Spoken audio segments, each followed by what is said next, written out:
welcome back to the channel. Today I'm going to do a quick review of the Starbucks Reserve Moonsooned Malabar I picked up from the Seattle Roastery, and I'm going to tell you if it's any good. So let's get started.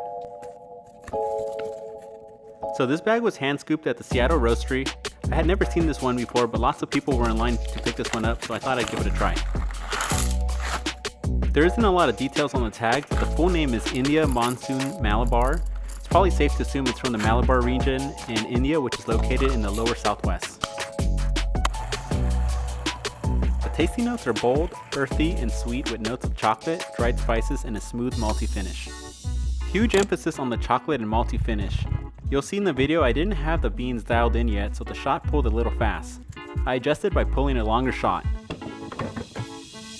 But even for being a long O shot, there was still a ton of crema and the shot still maintained a strong chocolate malt finish. Overall, I was really impressed with this coffee. It was a little pricey at $30 for the half pound, but the coffee was well worth the extra money in my opinion. Overall, I'll rate this coffee a 9 out of 10 and a must try for anyone wanting something exotic but still maintaining those classic coffee flavors. Thank you guys for watching. If you enjoy all things coffee, subscribe for more. Cheers!